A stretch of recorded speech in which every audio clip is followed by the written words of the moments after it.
Okay, welcome everyone to the 16th edition of Dasra Philanthropy Week. For over 15 years, DPW has been shaping conversations, sparking collaboration, and driving real impact across India's development landscape. Today, we kick off yet another incredible week, one that challenges us to think bigger, act bolder, and reimagine India's future together. This year, DPW is bigger than ever. We're hosting over 40 convenings, both virtual and in person, featuring more than 120 thought leaders, 1,000 plus stakeholders, and 20 partners. One of the most important conversations we're having this week is about allyship and its power to drive gender equitable leadership in India Inc. In today's session, Balancing the Scale, Allyship as a Tool for Gender Equitable Leadership in India Inc., we will explore what allyship truly means and how it can reshape leadership dynamics in corporate India. We have a power-packed panel, several participants who joined us today. This conversation couldn't be more timely or more necessary. A heartfelt thank you to our partners, Aon and CII Center for Women Leadership, whose support and collaboration have made today's conversation possible. I'm also thrilled to introduce our formidable moderator, Shivani Kumar. She brings over 18 years of experience across NGOs, development organizations, corporates, and even politics. Currently, she's the executive director at the CII Center for Women's Leadership, where she's driving change by advocating for women's inclusion in the workforce and helping corporate members build more gender-inclusive cultures. Thank you again, everyone, for joining. And let's get started. Over to you, Shivani. Thank you so much, Roshni. And a very warm welcome to all the people who have joined us today for the conversation. The conversation on balancing the scale, allyship as a tool for gender leadership in India Inc. I'll begin before I set the context. I want to just introduce who all have joined us on the panel. We have with us Naveen Narayanan, who is the global head of HR, Biocon Biologics. Naveen has 25 plus years of leadership experience across 30 plus geographies. I think that in itself is enough to say about you. We really look forward to your insights and inputs and experiences in our conversation today. Thank you so much for joining us, Naveen. We also have with us Nidhi Lauria, who's the Chief Executive Officer, Bharti Airtel, Delhi NCR. Nidhi is the first woman business head in India, in Indian Telecom, and leads Airtel's Delhi NCR and UP West circles. She is known for record-breaking growth and strategic leadership, and she brings with her extensive experience across marketing, business strategy, and operations in highly competitive markets. Thank you once again, Nidhi, for joining us. And just as Naveen, we are very excited to hear about your experiences and your thoughts around allyship and how we can drive inclusion in the workspace. Thank you, Shivani. Thank you. We have also joining us Nitin Sethi, who's the Chief Executive Officer, Aon Consulting. Nitin leads Aon Consulting in India and South Asia, and he specializes in HR strategy, leadership development, and governance advisory for boards. He is known as a passionate advocate for DE&I initiatives, and we welcome you, Nitin, onto this conversation. You are on mute. We heard thank you. Yeah, thank you. Great. Thank you for joining us. And last but not the least, we have Vipul Jain, who is the Chief Executive Officer for CK Birla Hospitals. Vipul heads CK Birla Hospitals and steers the strategic growth and expansion across 5 hospitals within the group. He has a background in management consulting, and he brings a strategic approach to healthcare leadership and organizational growth. Welcome, Vipul. Hi, everyone. Hi. So super excited. I am not going to take much time in setting the context, but just to sort of set the base of why are we here today and what are we trying to discuss and what are we trying to get at. So, all of us on the panel know, and I'm sure most of the people in the participants also have a fair idea, that while women constitute around 28 to 29% of the workforce at entry level, that number dwindles quite substantially as we rise the leadership level, right? So at a C-suite level, we are actually talking about a 15 odd percent, presence of women. In a recent study that we actually did with the Fortune, uh, it was quite upsetting actually to see that the top 1,000 Fortune companies only have about 3.2% women as MDs and CEOs. And it's reduced if we look at the top 500 companies, where that number is at 1.6 or something of that sort, right? So this is clearly an issue that while has been explained by the missing rung and the glass ceiling and the sticky floor and all those sort of terms. What is it that's really happening that is preventing women from rising? And more, I think, important for today as what is preventing, we're keen to understand what can enable women to actually rise up the rungs of leadership. Research has indicated that organizations where men actively engage in gender initiatives, in gender inclusion initiatives, witness 96% of women perceiving progress in gender equity. Uh, contrast this to about 30% in firms which do not see male involvement. Right. So I'm just sort of putting out a few data points for us to play along with as we sort of have this conversation. Interestingly, when we look at male engagement, allyship emerges as quite a pivotal strategy that is presented by a lot of companies who are engaging in inclusion practices. Again, referring to a study that we did at CII Center for Women Leadership, what is interesting, and I would really like some of us to pause and reflect on it in our comments today, is that while the leadership of organizations, so if we look at CHRO and CEO levels, 50% of the leadership feels that a initiative such as allyship is very cool and should be promoted, right? But when you have the same conversation with women and women leaders, on the path to leadership, that number decreases. So you have only about 30% women in certain geographies. So in Delhi, for example, nobody thinks allyship is a good idea, which is really sad. But anyways, according to region and according to level of leadership, the women who actually think that a practice like allyship can actually propel them to leadership is lesser than the leadership of the organization, which we think is quite an interesting fact to sort of try and explain. So, anyway, so broadly, we want to sort of talk today about allyship as a practice. What makes it click? What do we even understand by allyship allyship as a practice within organizations? And how do we sort of make it a part of the system, right? How does it not be something that is offhand, something that is depends on the will and the mood of the people who are sort of engaging in it as an activity? How do I sort of institutionalize it as an organization to see that it's being done and to see that it's leading to what we are hoping it will achieve, right? I'll stop here and I'll sort of invite all of you to help me set the context by launching with the first question. And this is to all the panelists. I'll call you out so that we don't speak on top of each other. But what do we understand as the practice of allyship? Who do we think can be an ally? And how can organizations foster a strong environment of allyship, right?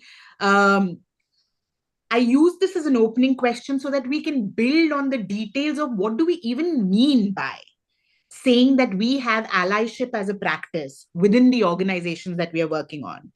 And let me start by Naveen, inviting Naveen to offer his opening remarks on this. Awesome. Great opening, Shivani, and sets us up well.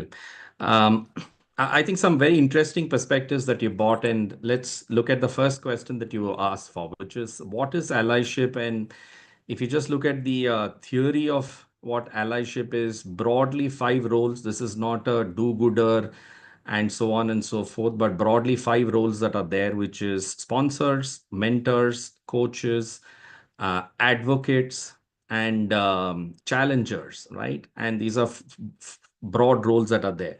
I think most organizations have figured out through various talent processes, maybe the mentors and coaches part of it. And I personally feel that many organizations are yet to crack the whole inclusion and the various aspects of some of the numbers that you brought through, primarily because the least used in all of these are sponsors and challengers or advocates, challengers as roles. I also believe that uh, the context of a lot of this topic, I'm assuming, is India, because we also come a little bit from a gender imbalanced homes and societies and history and various things, right? Because some of this is not applicable in, let's say, the Nordic countries, which are very different. And roles of the men and women are different, where you're not expecting corporates to solve some of these problems, which actually started back at home, no, and right from wherever it was, no, back at home. A very interesting. So those are the five broad roles that are there. I personally believe to say saying that these are formal roles that organizations need to provocatively put out there, right? Basis people who are qualified to do this. And I think the two big qualifications, in my view, are people who are active listeners and people who have some guts to speak up on some of this naturally in some form, right? The first one is easy-ish, maybe relatively. The second one is a lot harder, because once you're trying to talk through microaggressions, bad behaviors, especially the aspects around private and public behavior that you're speaking about, and you're trying to bring these up and surface, because once you break the bubble or burst the bubble, then the person or the behavior doesn't exist after that. One or two more comments that are there before I leave it is that you brought an interesting topic around the Delhi or the wherever, some nuances that are there. Malcolm Gladwell in his book actually speaks about this, which is to say, saying that where there is a concept that is there, which is when the first actually gets in, the world announces that we have progressed in some form. And he wrote this in the context of when Obama became the first black president. And his context was to say the world thought that everything had changed. But what they don't realize is the door firmly shuts behind, because the backlash that is coming after the first that comes through. So, what people don't realize is that if you don't base this a lot on merit and a few other things and don't speak it up, right? I mean, I think all organizations do it on that basis, but don't speak it up. It's a very hard climb from there onwards that's there, but it's a great topic to speak on for sure, and something I believe that people should do as a formal program and for a certain set of individuals. Great. Thank you so much, Naveen. I'll come back to some things that you said later in the conversation, but sticking to how are we understanding allyship, let me invite Nitin, who has unmuted his mic, to give his comments. Yeah. No, so in fact, Shivani, I'll go back to what you said, and I wouldn't say it's a Delhi thing. I think it's about, do women as much believe that allyship would help them vis-a-vis organizations having programs? I think my personal view on this is, I think being an ally is not just being told that you're an ally. It's about starting to earn the trust first. Yeah, and I think that's where the breakdown of this whole process is. Uh, yeah. So my view on this is, I think allyship is something when first I think it's intentional. Yeah, I think it's with some degree of, I would say, personal conviction. Yeah, to be able to and to be able to consistently do this over a period of time. You can do this at different levels. I can be an ally to a colleague at workplace. I can be ally as a leader of teams. I can be ally as a leader of an organization. But I think personal conviction is important. uh, and I think one of the important things in is not when it's what's in it for me, but to genuinely, from a design principle, think of it, what should be the end outcome and what should I do that actually makes the process of conversation, the journey useful. I could be working with a few colleagues, a few teams. Some will gain 5 on 10, some will gain 8 on 10. but equally, how much am I willing to learn and listen to be able to support this process? So I would say personal conviction is important in this, humility to learn is important in this, and the end outcome is about, I think, you show up better when you create workplaces that are inclusive. I think diversity, and I said this a few days back in one of the posts I did on LinkedIn. I think it's diversity is a starting point, but the end objective is to genuinely create workplaces that are inclusive and where each one of us can come in and thrive. Yeah, and I think what better place would it be, if you're able to create that kind of environment. So, how do you create allyship programs that actually create, I would say, thriving workplaces? Isn't that what we all wanted to be in the end? Great. No, thank you so much for these opening remarks. Once again, a lot of food for thought, and I'll come back to some of these questions as we dig deeper. Nidhi, what do you want to say? Yeah, I was, thanks, Shivani. I just, as Naveen and Nitin was speaking, I was just thinking about this comment about the, Delhi women perhaps thinking that this is not useful, and being, having worked in Delhi most of my life, large part of my life, I can actually quite understand where that is coming from. I think that remark comes from the experience that women have had of programs like this. Such programs are started by organizations with absolutely the right intentions, and they are launched with great sincerity, and they're actually also adopted. But typically, the adoption happens at a very senior level, by leaders at a senior level, and the recipients of those, or let's say the beneficiaries, for lack of a better word, of those would tend to be slightly more senior people, senior women perhaps. But the mass of the women, and you spoke about 28% women being at let's say the bottom 2 or 3 or 4 rungs. For them to grow up, the allyship has to be felt by them. And therefore, that means that, the personal conviction, the tools of a person who's maybe be personally convinced, but how do they even know what do they need to do for allyship? And, allyship by managers, actually. It all boils down to, in an employee's life, the most important person who can make or mar their career or their job satisfaction is the manager. So how do managers become allies? I think that's where the ball sort of drops, and it's not, the impact therefore is not felt organization wide in many cases. So probably that's where that remark is coming from. Great, thank you. Lovely to have your perspective in. Vipul. So Shivani, for me, it's not only about support, it's a lot of action, right? So it is probably using your voice, your influence, your position in the company, and actually doing it on a day-to-day basis. People see what your bosses do, right? So you as a CEO, you as the head of a business or a function, whatever you say and do will be followed down the rungs by various people. So every day, if you can be that advocate, be a very vocal advocate, do not accept any kind of loose remarks on this, do not accept any kind of wrong action on this. I think that really helped us as an organization. And I'll come to the healthcare context a little bit later, but it's extremely crucial for us to showcase that action. Great. So I just want to sort of like collate some of the things that I heard in your initial remarks, and maybe throw the question that I'm going to form, maybe depends on what question comes out, but maybe throw it to you, Naveen. There is a lot of like, from some of the initial remarks that were heard from all the panelists, clearly the person, the individual playing the role of the ally is important, right?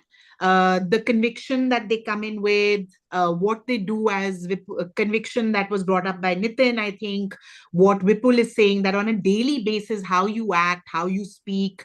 And then the point Nidhi also sort of brought up, that as a manager or as the person, as the contact, as the ally, how are you making the person that you are being an ally to really feel and experience the program?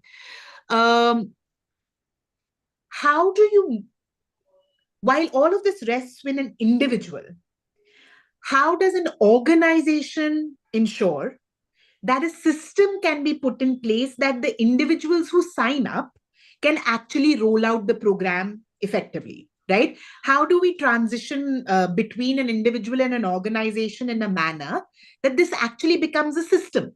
And doesn't depend on each individual's effectiveness and mood in the moment for the effectiveness of the program. Yeah. I think, the question is an easy one. I think the journey is probably almost never ending, and sometimes it almost feels like you're slipping back. In my 10 years or 15 years that I have seen, COVID probably, I think, slipped the entire movement of women in workforce completely backwards, right? The recent backlash that is there seems to be again, a big piece that is there. And sometimes, I get more questions today in terms of saying, are you continuing the program, right? Correct. So I think it's just it's a question which I think then you're trying to think through to saying, and everybody's trying to ask the same question, right? Formally, casually, socially. And this seems to be on people's mind to say that is this an option, right? And the minute you get to that is when you're asking this question, right? And which by itself then means that there needs to be a lot more work done, which is to say that this is purely meritocratic based. This is not, yes, of course, like what Nidhi mentioned, to saying that the recipient can always choose to say, I don't want it, right? But to saying that we'll only do it for a few, we won't do it for some, is not my view of it. Two is that I think the utopian view is, of course, if every manager becomes an ally, is an utopian view, but I think that requires a lot more changes that are there. No, it has to start a lot more in society, right? It's too much to boil the ocean in a corporate world, in my personal view. My view that is there is to saying that one is, if you don't anchor it, and every time you ask private and public to say, why are women in the workforce? And if you don't get an answer that it is purely because of merit, right? And both whoever is being asking that question, that's the first set of, somewhere that you're seeing trouble in any form. The roles that I believe organizations do well, which is coaches, mentors. Again, coaches are people who are telling you things which you can do better as skills. Mentors are people I personally feel are probably 3 to 5 years ahead of you in the career journey, who can kind of give you some guidance on it. Both these people are selected, both these people are trained, both these characters and personas that are there are people who need not be your managers. Right now, again, the question is whether the organization culture allows you to have these conversations which are crisscross, because sometimes those become the next big problem in some form. The sponsors, I think Vipul mentioned this very well, which is to say, in my view, the sponsor is an influential person in the org hierarchy. And that influential person, what he or she says in private, deep private, is what people will copy, right? So what Vipul is saying is the right one, but no, it's not about what the public narrative is, but it's what the private narrative is. And what I refer to as the challenger is somebody who just naturally is damn good and gender balanced, and just one of those rare set of people you find, like, as friends, and many other folks who will always voice a lot of things. I found some of those folks who are the best. Sorry, Naveen, I'm going to jump in a little because I find this challenger person very interesting. Can you speak in terms of like concrete examples as to what is the role that this challenger plays? And as an organization, again, how do you sort of institutionalize a challenger? Right. So sponsorship, mentorship, a lot of people are doing, but this challenger person, how do you sort of like bring them into the play? So two examples that I'll give you may not be directly from where, one is where I worked when we did this almost about 10 years back in an organization where somebody used to observe us in our leadership team meetings. And one of the most telling observations that they had in that meeting was to saying that there was only one woman in that particular group at that point in time. And the view was to saying that, I know you were interrupted some 17 times in this meeting. Did you even know it, right? Did the men know it? Obviously not, right? The funniest part, I think, is that the woman also didn't know it because it was a normalized behavior for her, because she kept speaking up in some form. Now, add to that story, which I found, again, I go back to one of my favorite stories, which is in Obama's cabinet. He used to do this exactly, which is the challenger role that you're asking for. Every time when a woman provided an idea or a point of view that is there, his practice was to tell the cabinet, saying some man had to repeat it. Right? Because most of the time they're not actively listening, because they're very busy saying that, okay, you've done this. Now let me tell you my point of view that is there. These are roles that people, I feel, grow into, but when you spot somebody who's one of those, you should try and tell them, saying, speak up a little more, speak up on this, speak up on this behavior or whatever it is, and provide them a little bit of impetus, in my view.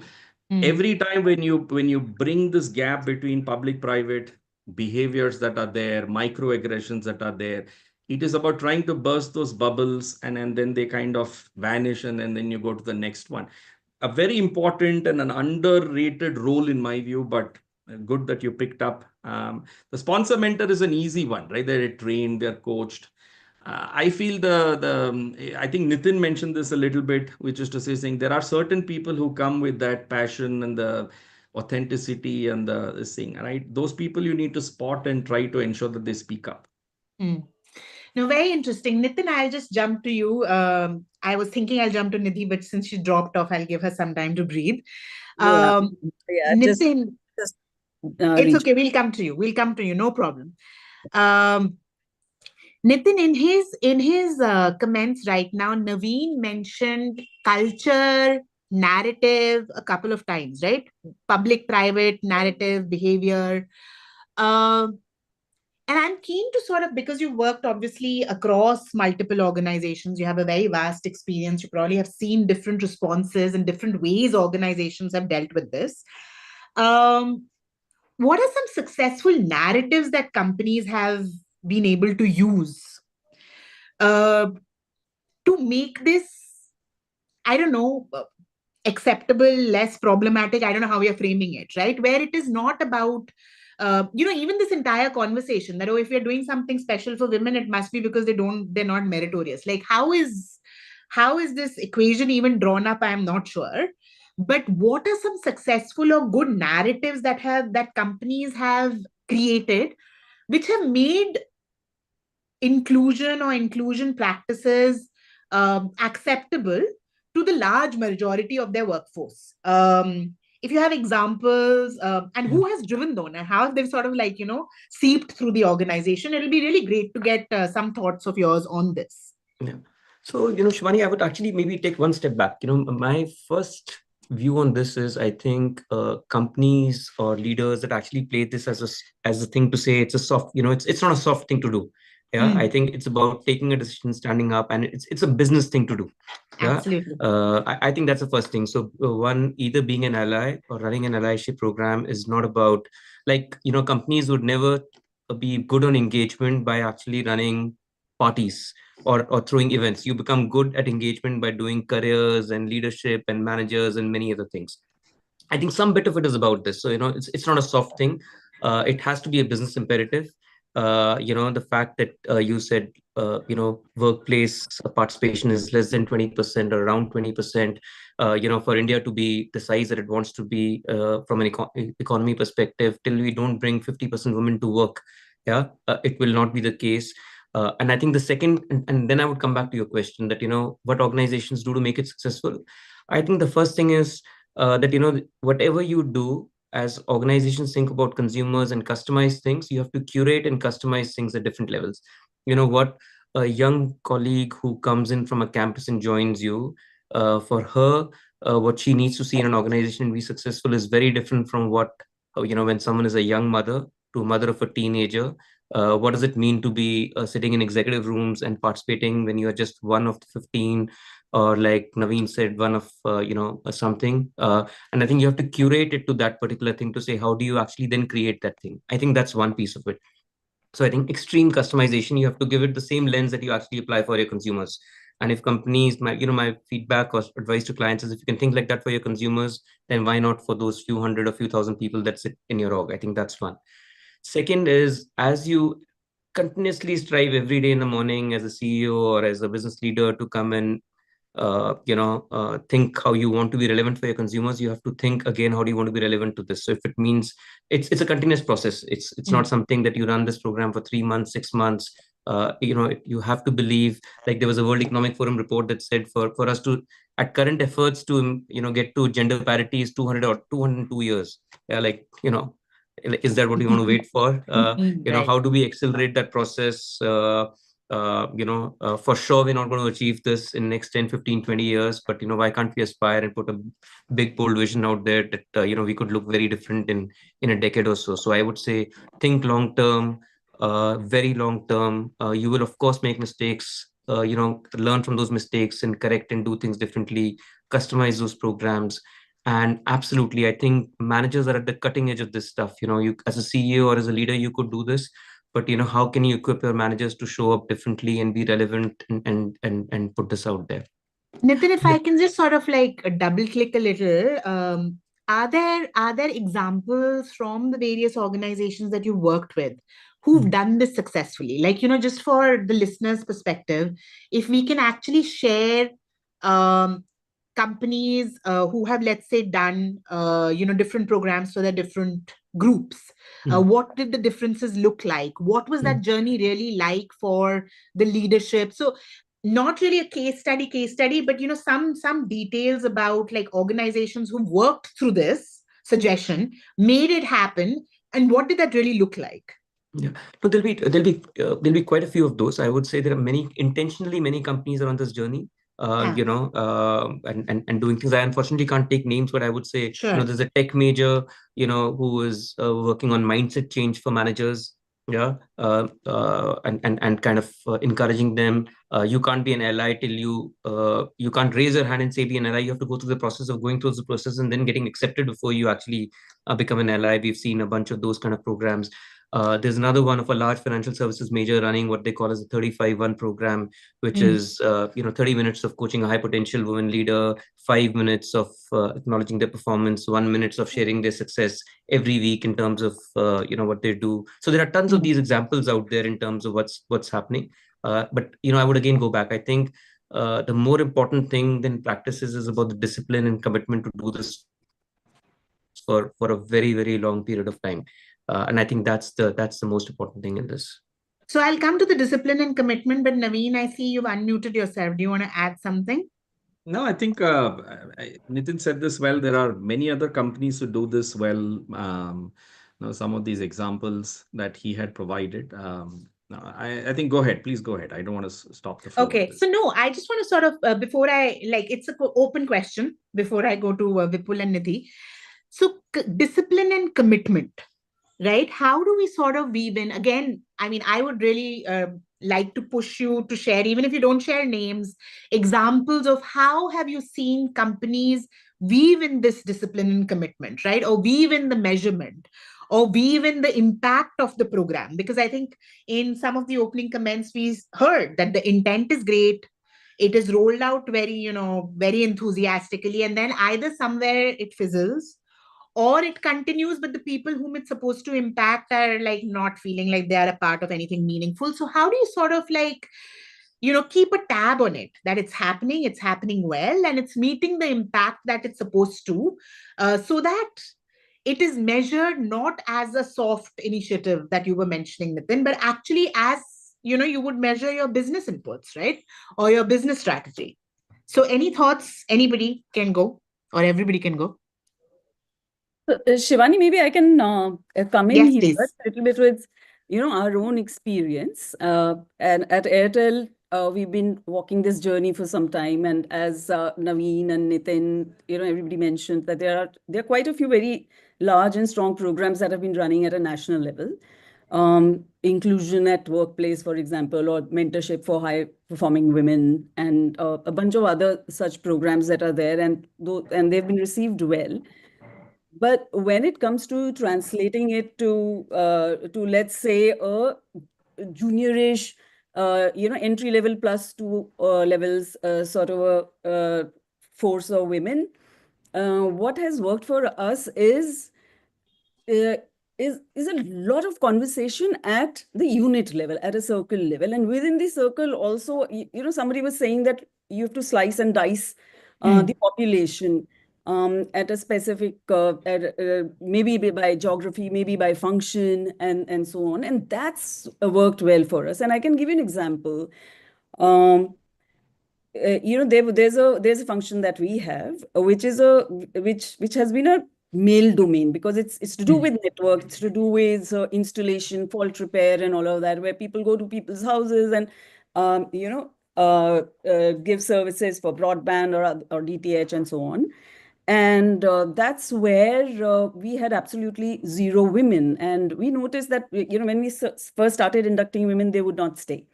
And then the insight that we got was that there needs to be a critical mass of people. And that allyship has to come from the functional head. So the functional head went ahead, hired women, not just at the junior level, but also at a mid-management level, and then worked with his team members to ensure that they're comfortable in helping their women colleagues and getting used to an external environment, which most of the times will be a little bit more hostile for women than men. And there was a learning curve along that as well. And to be able to handle that, one needs a certain level of maturity in the manager. And that manager, by the way, is also somebody who's a first-time manager, perhaps. So to make this program real for those women who are frontline, it needs tools and frameworks that are created to help managers set their women team members up for success. There are stories like this that abound. So, for example, in the sales area, a few years ago, zonal sales managers who would have first-time TSM girls, they would not spend enough time with them, not go with them in the market too much. And they would therefore end up, or also not discipline them as much as they would, or actually mentor them as much as they would a guy in their team. And therefore, overall, basically the umbilical cord between the woman employee and the company therefore starts weakening. And once that insight, we realized that, we picked that up, and we actually started working with these HSMs too, to ensure that they are dealing with them, with their women employees, as well as they do with the men, and not shirk. So things like that. So I think those. So do allies have allies? Because I'm also getting a sense, Nitin, you spoke about you have to go, you can't just like say, I want to become an ally. You have to go through a certain amount of training, orientation. Nidhi, you are talking about, they have to do certain things, but like, what if they struggle, right? What is allyship for the people who actually raise their hands to be allies? Is that also part of the program? Do all of you have allyship programs? Sorry to put you on the spot. Yeah, no, I can take that. Yeah, absolutely. So we have allyship programs, we have advocacy programs for sure that runs. We go through a formal process of nomination, and then going through a few conversations with folks who've been advocates in the past to say what's worked, not worked, and for participants, more hearing from participants who've been through the journey of what's worked and not worked for them. I think that's one part of it. I'll go back to the previous question you asked. One of the best practices we've seen is of actually coaches for people who actually show up as allies. And typically, women colleagues who they can actually rely on, bank on, to give them, the way they see it, feedback.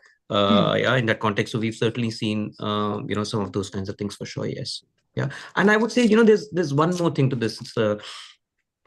I think there is some things that, for organizations that are getting into allyship program to know what they need to do to make it successful. And I think then there are some visible symbols that, irrespective of what you do through an allyship program, if you don't solve for those, the user experience on the other side will never be. So, and what are those? Yeah. So, for example, we ran a Voice of Women survey, last year.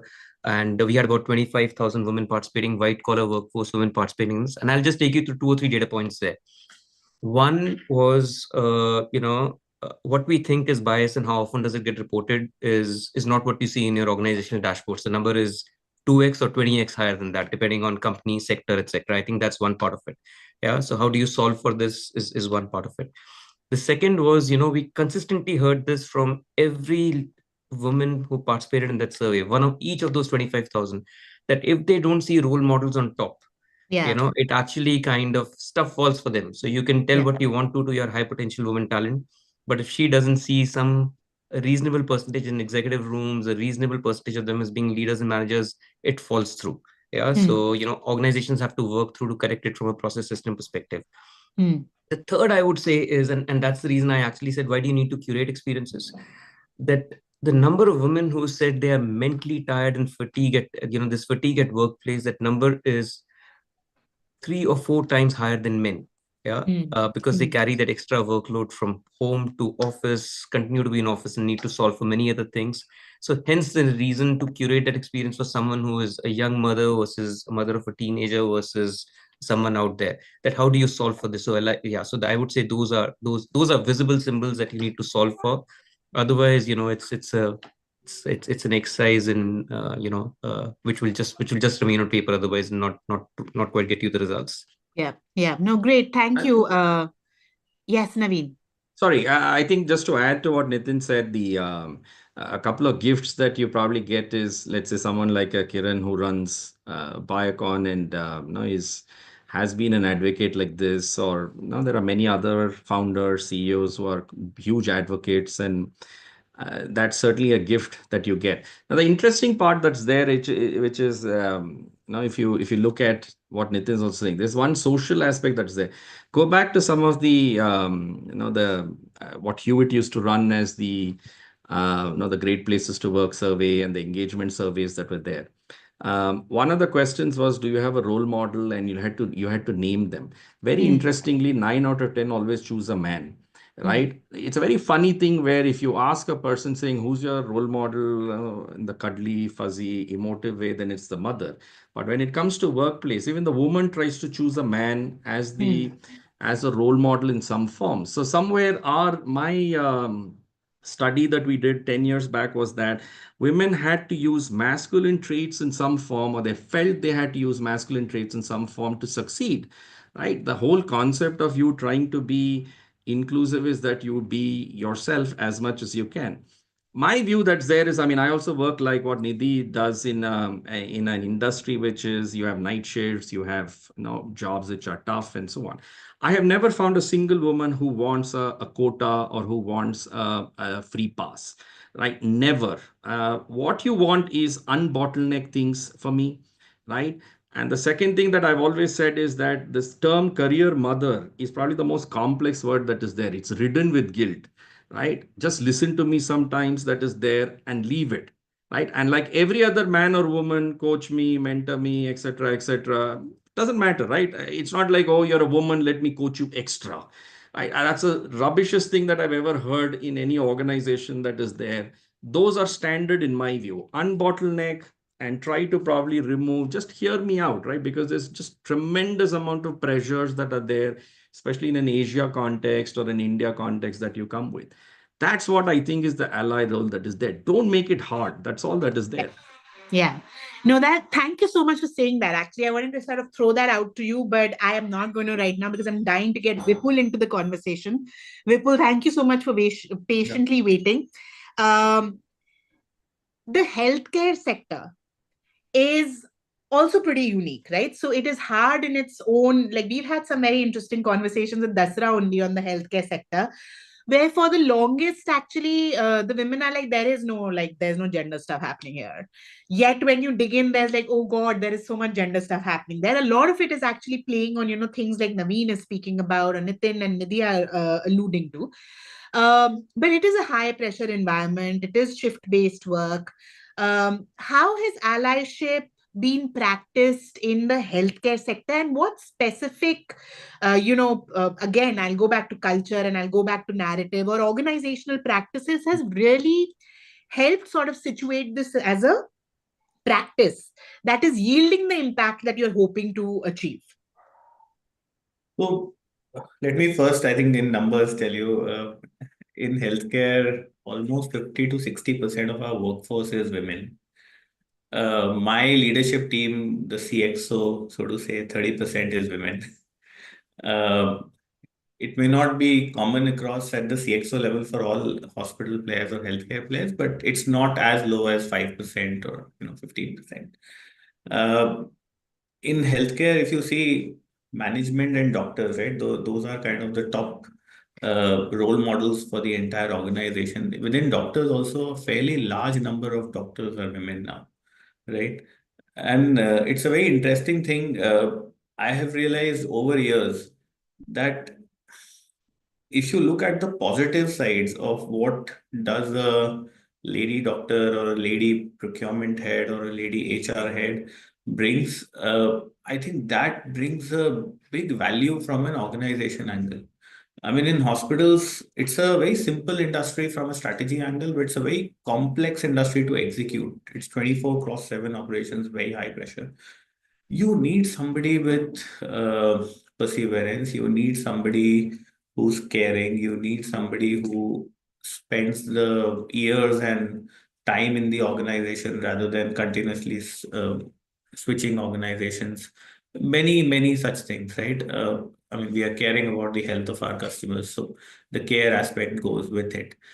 Uh, People have to see the value that, and these are not easy conversations. I mean, I can assure you, I have to have tough conversations with my leadership team, with my business team, with my functional teams, saying you can look at two positives and you can look at five negatives. It's a choice, right? Think of the positives, and you will not build all teams with the same set of positives. This is how teams are built in healthcare. This is how value is delivered in healthcare. And at the middle management to senior management level, people have to understand the nuances of what each person is bringing on the table and then delivering the end service to the patient. I think that nuance and looking at it from various perspectives, also showing that this is the recipe for success, has helped us. Very specifically from a processes perspective, I think internally we do have more accelerated programs for especially for women clinicians. We have almost normalizing flexibility without stigma concept, right?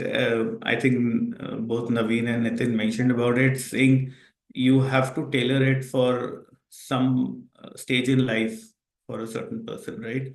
And we as care providers, I mean, uh, we do take care of patients who deliver babies, right? When our nurses and when our doctors and paramedical staff are in that same phase of life, we can't have a very different yardstick. So I think some of those elements have helped internally.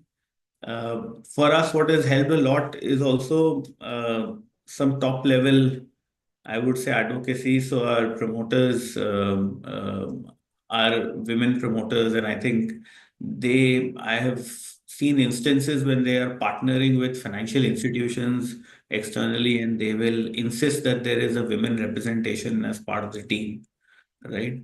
So all of this, I would say, while they might not be very kind of large programs around it and a lot of talk about it, but I think from a day-to-day perspective, there is a fair amount of very clear and visible support and partnership and influence on the topic. And in healthcare, it is actually a recipe for success. It's very core to success. Okay, great. Thank you for this. The reason why I'm humming and hawing is just I'm reflecting on some things that we heard in, some of the roundtables that we were having with healthcare practitioners around leadership in the healthcare sector. And you are right, there is a lot. But then it was also interesting to hear some of these women leaders and the challenges that they are facing. And how I think for me, again, as an outsider and an outsider as a not from the sector, I think the tension between, is this really a factor of gender or is this something else happening, was I have seen it most acute in the healthcare sector, because I think there is obviously a lot of focus on the potential and the capability. Like, you can't be head of surgery if you're not a good doctor, right? But then there were all, Naveen, to your point, the guilt of actually, and we had surgeons talking about how the cook is calling while they're in surgery and so on and so forth. So it was quite interesting to get into. But I want to bring in Nidhi right now, and I'm sorry, I'm going to do the. Okay, I'm not going to do it. Tell me, Nidhi, you have spoken about the immediate manager having a very important role in allyship, right? Yet, in a lot of other comments from the panel, plus, I think to some extent, even from you, we have also heard a certain amount of emphasis on what role the leadership plays in sort of making programs such as this a part of organizational culture, right? So I want to get your view on precisely this, right? What role do you think the leadership plays in in getting programs such as this into the culture, into setting a narrative that is acceptable into the workforce, and into also sort of hearing, the voice of the women, or was that what Nitin said or Naveen said, actually hearing back from, people for whom this program is designed, in your experience, plus in your opinion. Right, Shivani, I'm so glad that you brought this up because as a few other people were speaking, I was thinking about what are some of the things that have helped us at a leader level at Airtel to make this program real for women. And one of the things that has helped us is this whole culture, a practice or ritual, whatever word you might give it, of connecting with women employees, either in FGDs. And when I say FGDs, it's not just FGDs, for example, being done by me in my circle, but also, and not just by the HR head or the HR folks, but actually function heads, talking to women about actual practical issues that they face or barriers that they face. Sometimes those might be physical, as in, they have to go out, let's say, and maybe they don't find a toilet, for example, on the beat that they serve. And that's a common one, and that's more physical. But also there could be barriers such as women not getting, let's say, the kind of attention or alignment that a man would automatically get from, let's say, a distributor sales force. So these are very real questions that will mar a woman's career. And those come up during these FGDs, and then the teams work towards those. And that's a practice that's slowly percolated throughout the organization. A lot of people do that, and I think that's a very easy and a very good tool to get feedback. And to your first point, actually, how does one convert programs like this into something that is really palpable? Firstly, my view on this is that these programs should not actually be programs. These should be a way of life for leadership in the corporate world, and which means how that to make that happen. So I think we all agree, but like, how, in your experience, have you seen that getting done successfully, like this way of life thing? Right. So there's no simple answer to that, Shivani, and Sure. it is a process, and a culture will take time to build. But looking back, I see that lots and lots of conversations at various levels. So there could be conversations, for example, with managers who are not convinced about hiring women because they feel that this is a man's domain, hoga nahi, and therefore showing them success, for example. Then there would be let's say, during the assessment cycle, we see whether there is a pay parity for women or not, or whether the bell curve is adversely bumped up for women or not. And so there would have to be conversations at various levels, some of them as part of frameworks, some of them being evangelized by leaders themselves. And therefore, I keep coming back to the role of the senior leadership, because for leaders to evangelize the topic, this conversation has to be really live at all times till this becomes a culture and seeps down to the last mile. And more than that, I would say that for organizations to collect actual insights as if our women employees were our customers, and find and get those insights from them, employee insights on what is it that they face, what are the issues that they face, and how can we help them, and then convert that into very practical frameworks or tools. So for tell me people. something. At Airtel, Mhm. I'm guessing this is done at Airtel, right? So you gather from women, and I can open it up to the others also. We don't have too much time, as always. But once you get what are the challenges they're facing, or what is it that they're looking for, is there any sort of assessment of how many of those challenges then are unbottlenecked, as Naveen said, right? No special doles expected, but can you make this normal as it is for everybody else? Let's say that's my expectation. How is it measured whether the intent of the program, which is to unbottleneck, is actually happening? Right. So, Shivani, there are two parts to this. One is it something that's measurable with let's say, a KPI? Uh, well, yes, there are a few things that we can, or organizations can measure. For example, what is the representation of women at various levels? Is the mid to senior manager level, representation increasing? How's the women attrition doing? And how many women, are choosing Airtel as a long-term career option, and so on and so forth. So those are, I believe many organizations would be doing that, and those are sort of secondary or lagging indicators of the success of a program like that. But in the here and now, I feel the best way to actually keep track of this is to just keep talking to employees and get feedback from. Conversations. Just like we say that when in doubt, ask the customer. Correct. So, right. So we have to keep that conversation going, and I Correct, think that's correct. absolutely critical. Absolutely. Okay, great. Naveen, Nitin, Vipul, any KPIs? Sorry, I'm obsessing about them. But now that Nidhi has launched the word into my conscience, any KPIs to measure effectiveness of allyship that you've seen? Useful KPIs? My view on this is slightly different, Shivani. My view on this is, Yes. I think, if you are convinced about doing it for the long term, I think, it's more important to measure the cadence of doing it and the process of doing it. And let's do that for next 5, 10, 15, or 20 years. So would you We'll measure the outcome- process? Would we'll you measure sort the of... outcomes. Yeah, there Okay. is absolutely no ways every year. Will you see changes here and now? Sometimes those changes may not be what you want to see.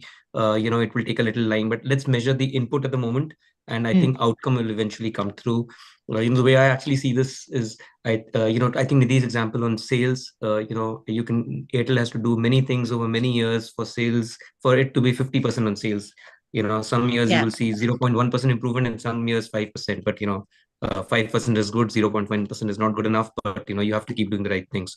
The way I look at this is, 30 years back, the government started picking up women in armed forces. They had a long-term plan, and today you see them commanding units and being combat pilots.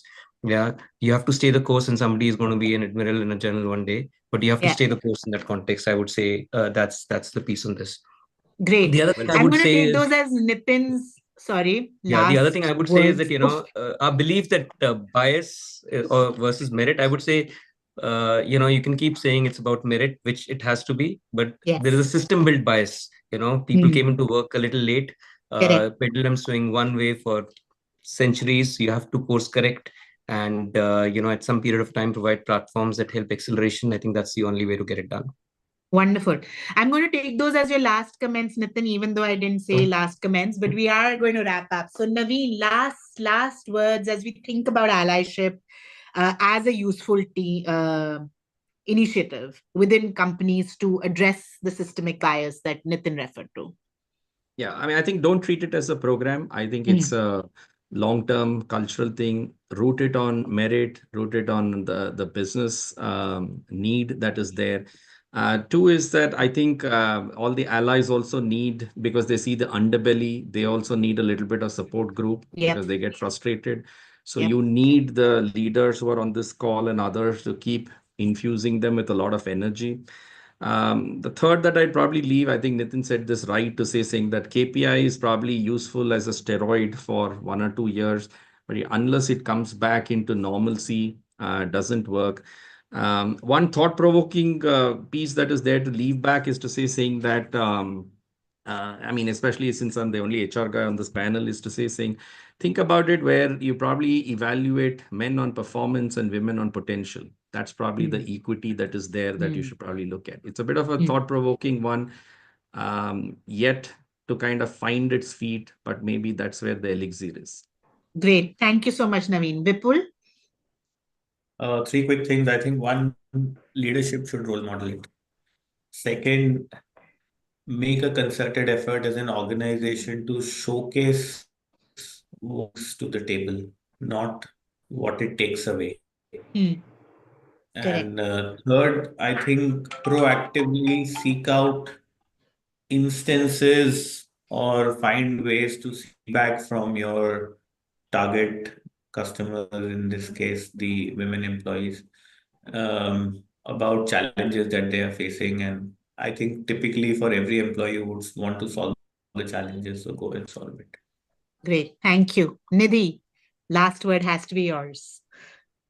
Okay, if there were one thing I would love for leaders and managers to take away from this would be that if you don't remember anything else at all from today's conversation, just remember that keep building up your women employees. And when I say build up, which means that boost their confidence.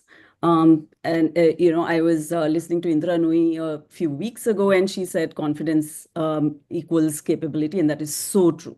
And women, unfortunately, come with a bit of a challenge on their confidence levels, mostly because of societal norms and the culture that we are born into. In fact, it seems that this is true across the world.